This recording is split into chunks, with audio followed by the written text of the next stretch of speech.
VT Mukhtiar Singh ਵੱਲੋਂ ਪਿਆਰ ਭਰੀ ਸਤਿ ਸ੍ਰੀ ਅਕਾਲ। ਮੇਰਾ ਟੌਪਿਕ ਹੈ ਇੰਡੀਅਨ ਆਰਮਡ ਫੋਰਸ। ਜਿਵੇਂ ਕਿ ਅਸੀਂ ਜਾਣਦੇ ਹਾਂ ਕਿ ਕਿਸੇ ਵੀ ਦੇਸ਼ ਦੀ ਸੈਨਾ ਉਸ ਦੇਸ਼ ਦੀ ਸ਼ਾਨ ਹੁੰਦੀ ਹੈ। ਇਸ ਤਰ੍ਹਾਂ ਸਾਡੇ ਦੇਸ਼ ਦੀ ਸੈਨਾ ਵੀ ਸਾਡੇ ਦੇਸ਼ ਦਾ ਮਾਣ, ਆਨ ਅਤੇ ਸ਼ਾਨ ਹੈ। ਵੈਸੇ ਤਾਂ ਹਰੇਕ ਫੋਰਸ ਹੀ ਆਪਣੇ ਆਪ ਵਿੱਚ ਸ਼ਕਤੀਸ਼ਾਲੀ ਅਤੇ ਨਿਪੁੰਨ ਹੈ, ਪਰ ਅਸੀਂ ਅੱਜ ਗੱਲ ਕਰ ਰਹੇ ਹਾਂ ਆਪਣੇ ਦੇਸ਼ ਦੀ ਇੰਡੀਅਨ ਆਰਮਡ ਫੋਰਸ ਬਾਰੇ। ਇੰਡੀਅਨ ਆਰਮਡ ਫੋਰਸ ਵਿੱਚ 3 ਪੇਸ਼ੇਵਰ ਵਰਦੀਧਾਰੀ ਸੈਨਾਵਾਂ ਹਨ। Number 1 Indian army, number 2 Indian navy ਅਤੇ ਨੰਬਰ 3 ਇੰਡੀਅਨ ਏਅਰ ਫੋਰਸ। ਇਸ ਤੋਂ ਇਲਾਵਾ ਇਸ ਨੂੰ ਇੰਡੀਅਨ ਕੋਸਟ ਗਾਰਡ ਅਤੇ ਅਰਧ ਸੈਨਿਕ ਸੰਸਥਾਵਾਂ ਦੁਆਰਾ ਸਹਿਯੋਗੀ ਬਣਾਇਆ ਜਾਂਦਾ ਹੈ। ਭਾਰਤ ਦਾ ਰਾਸ਼ਟਰਪਤੀ ਭਾਰਤੀ ਆਰਮਡ ਫੋਰਸ ਦਾ ਸਰਵਉੱਚ ਕਮਾਂਡਰ ਹੈ। ਭਾਰਤੀ ਆਰਮਡ ਫੋਰਸ ਭਾਰਤ ਸਰਕਾਰ ਦੇ ਰੱਖਿਆ ਮੰਤਰਾਲੇ MOD ਦੇ ਪ੍ਰਬੰਧ ਅਧੀਨ ਹਨ। ਮੈਨੂੰ ਇਹ ਦੱਸਦੇ ਹੋਏ ਮਾਣ ਮਹਿਸੂਸ ਹੋ ਰਿਹਾ ਹੈ ਕਿ 1.4 ਮਿਲੀਅਨ ਤੋਂ ਵੱਧ ਸਰਗਰਮ ਕਰਮਚਾਰੀਆਂ ਦੀ ਤਾਕਤ ਨਾਲ ਇਹ ਵਿਸ਼ਵ ਦੀ ਸਭ ਤੋਂ ਵੱਡੀ ਸਵੈ ਸੇਵੀ ਫੌਜ ਹੈ। ਭਾਰਤੀ ਹਥਿਆਰਬੰਦ ਬਲਾਂ ਨੂੰ ਆਪਣੇ ਕਾਰਜ ਖੇਤਰ ਦੇ ਆਧਾਰ 'ਤੇ ਵੱਖ-ਵੱਖ ਸਮੂਹਾਂ ਵਿੱਚ ਵੰਡਿਆ ਹੋਇਆ ਹੈ। Number 1 Indian army. Indian army ਦੀ ਸ਼ੁਰੂਆਤ ਈਸਟ ਇੰਡੀਆ ਕੰਪਨੀ ਦੀਆਂ ਫੌਜਾਂ ਤੋਂ ਹੋਈ, ਜੋ ਕਿ ਆਖਿਰਕਾਰ ਬ੍ਰਿਟਿਸ਼ ਆਰਮੀ ਬਣ ਗਈ, ਅਤੇ ਰਿਆਸਤਾਂ ਦੀਆਂ ਫੌਜਾਂ ਜਿਹੜੀਆਂ ਆਜ਼ਾਦੀ ਤੋਂ ਬਾਅਦ ਰਾਸ਼ਟਰੀ ਸੈਨਾ ਵਿੱਚ ਮਿਲਾ ਦਿੱਤੀਆਂ ਗਈਆਂ ਸਨ। Mission of Indian army. ਭਾਰਤੀ ਫੌਜ ਦਾ ਮਿਸ਼ਨ ਰਾਸ਼ਟਰੀ ਸੁਰੱਖਿਆ ਅਤੇ ਰਾਸ਼ਟਰੀ ਏਕਤਾ ਨੂੰ ਯਕੀਨੀ ਬਣਾਉਣਾ ਹੈ। ਦੇਸ਼ ਨੂੰ ਬਾਹਰੀ ਹਮਲੇ ਅਤੇ ਅੰਦਰੂਨੀ ਖਤਰਿਆਂ ਤੋਂ ਬਚਾਉਣਾ ਹੈ। ਦੇਸ਼ ਦੀਆਂ ਸਰਹੱਦਾਂ ਅੰਦਰ ਸ਼ਾਂਤੀ ਬਣਾਈ ਰੱਖਣਾ ਹੈ। ਰੋਲ ਆਫ ਇੰਡੀਅਨ ਆਰਮੀ ਇਨ ਵਾਰ। ਭਾਰਤੀ ਫੌਜ ਪਾਕਿਸਤਾਨ ਅਤੇ ਚੀਨ ਨਾਲ ਹੋਣ ਵਾਲੇ ਵੱਡੇ 4 ਜੰਗਾਂ ਵਿੱਚ ਸ਼ਾਮਲ ਰਹੀ ਹੈ ਅਤੇ 1999 ਵਿੱਚ ਕਾਰਗਿਲ ਯੁੱਧ ਵਿੱਚ ਵੀ ਆਪਣੀ ਵੀਰਤਾ ਦਿਖਾਉਂਦੇ ਹੋਏ ਦੁਸ਼ਮਣ ਉੱਤੇ ਫਤਿਹ ਹਾਸਲ ਕੀਤੀ ਹੈ। ਭਾਰਤੀ ਫੌਜ ਆਪਣੇ ਅਤਿ ਆਧੁਨਿਕ ਹਥਿਆਰਾਂ ਨਾਲ ਲੈਸ ਹੈ ਅਤੇ ਦੇਸ਼ ਦੀ ਸੁਰੱਖਿਆ ਲਈ ਹਰ ਵੇਲੇ ਤਿਆਰ ਬਰ ਤਿਆਰ ਹੈ। Number 2 Indian navy. ਇਸ ਦੀ ਸ਼ੁਰੂਆਤ ਵੀ ਈਸਟ ਇੰਡੀਆ ਕੰਪਨੀ ਦੇ ਮੁਹਿੰਮ ਵੱਲ 1662 ਵਿੱਚ ਕੀਤੀ ਗਈ। 1950 ਵਿੱਚ ਭਾਰਤ ਗਣਤੰਤਰ ਬਣਿਆ। ਰਾਇਲ ਇੰਡੀਅਨ ਨੇਵੀ, ਜਿਸ ਦਾ ਨਾਮ 1934 ਤੋਂ ਰੱਖਿਆ ਸੀ, ਦਾ ਨਾਮ ਬਦਲ ਕੇ ਇੰਡੀਅਨ ਨੇਵੀ ਰੱਖ ਦਿੱਤਾ ਗਿਆ। Mission of Indian navy. ਸਮੁੰਦਰੀ ਫੌਜ ਦਾ ਮੁੱਖ ਉਦੇਸ਼ ਦੇਸ਼ ਦੀ ਸਮੁੰਦਰੀ ਸਰਹੱਦਾਂ ਦੀ ਰਾਖੀ ਕਰਨਾ ਹੈ ਅਤੇ ਯੂਨੀਅਨ ਦੀਆਂ ਹੋਰ ਹਥਿਆਰਬੰਦ ਸੈਨਾਵਾਂ ਦੇ ਨਾਲ ਮਿਲ ਕੇ ਜੰਗ ਅਤੇ ਸ਼ਾਂਤੀ ਦੋਹਾਂ ਦੇਸ਼ਾਂ ਦੇ ਖੇਤਰ, ਲੋਕਾਂ ਜਾਂ ਸਮੁੰਦਰੀ ਹਿੱਤਾਂ ਵਿਰੁੱਧ ਕਿਸੇ ਵੀ ਖੇਤਰ ਜਾਂ ਹਮਲੇ ਨੂੰ ਰੋਕਣ ਜਾਂ ਹਰਾਉਣ ਲਈ ਕੰਮ ਕਰਨਾ ਹੈ। Role of Indian Navy in war. Indian Navy ਨੇ ਹੁਣ ਤੱਕ ਵੱਡੇ ਯੁੱਧ ਸੰਚਾਲਨ ਕੀਤੇ ਹਨ। ਨੰਬਰ 1 ਅਫੀਮ ਯੁੱਧ ਪਹਿਲਾ ਅਤੇ ਦੂਜਾ। ਨੰਬਰ 2 ਵਿਸ਼ਵ ਯੁੱਧ ਪਹਿਲਾ। ਨੰਬਰ 3 ਵਿਸ਼ਵ ਯੁੱਧ 1965। ਨੰਬਰ 4 ਪੁਰਤਗਾਲੀ ਭਾਰਤੀ ਯੁੱਧ। ਨੰਬਰ 5 ਹਿੰਦ ਪਾਕ ਯੁੱਧ 1971। Number 6 operation Trident. Number 7 operation Python.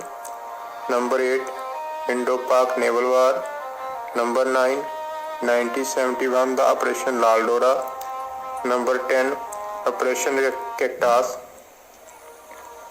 Number 11 Kargil ਯੁੱਧ। ਨੰਬਰ 12 ਸੋਮਾਲੀਆ ਵਿੱਚ ਸਮੁੰਦਰੀ ਜਹਾਜ਼ ਵਿੱਚ ਸਾਕਾ ਵਿੱਚ ਆਪਣਾ ਬਖੂਬੀ ਰੋਲ ਨਿਭਾਇਆ ਹੈ। ਇੰਡੀਅਨ ਨੇਵੀ ਕੋਲ ਵੀ ਆਪਣੇ ਅਤਿ ਆਧੁਨਿਕ ਹਥਿਆਰ ਹਨ ਅਤੇ ਉਹ ਆਪਣੇ ਕਰਤੱਵ ਲਈ ਸਦਾ ਹੀ ਤਿਆਰ ਬਰ ਤਿਆਰ ਹੈ।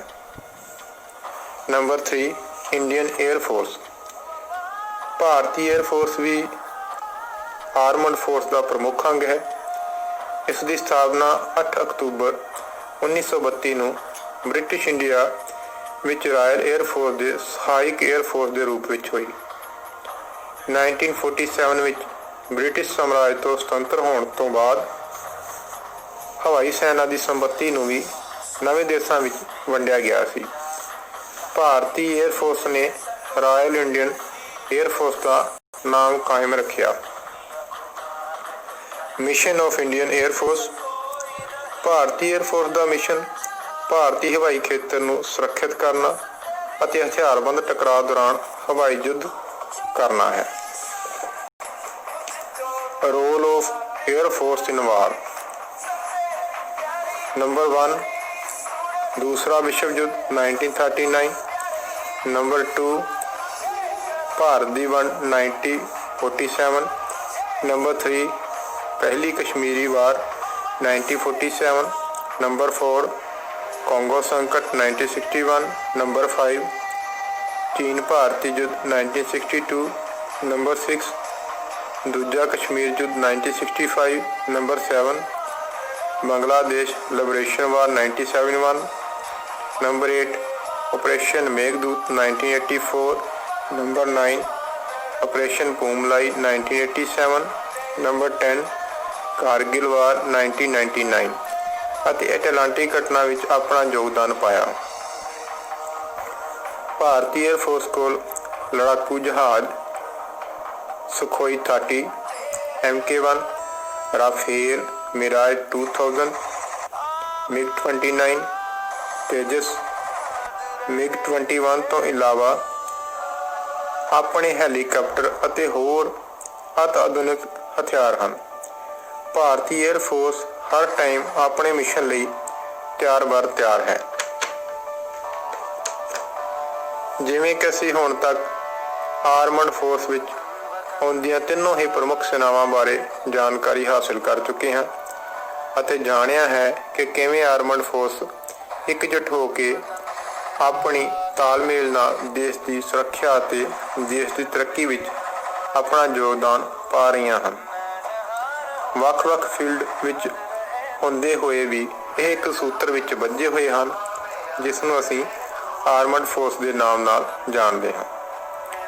ਹੁਣ ਤੱਕ ਇੰਡੀਅਨ ਆਰਮਡ ਫੋਰਸ ਨੇ ਆਪਣੇ ਮਿਸ਼ਨ ਨੂੰ ਬਖੂਬੀ ਨਾਲ ਨਿਭਾਇਆ ਹੈ ਅਤੇ ਭਵਿੱਖ ਵਿੱਚ ਵੀ ਇਕਜੁੱਟ ਹੋ ਕੇ ਆਪਣੇ ਦੇਸ਼ ਦੀ ਆਨ ਬਾਨ ਅਤੇ ਸ਼ਾਨ ਲਈ ਸਦਾ ਹੀ ਤਤਪਰ ਹੈ।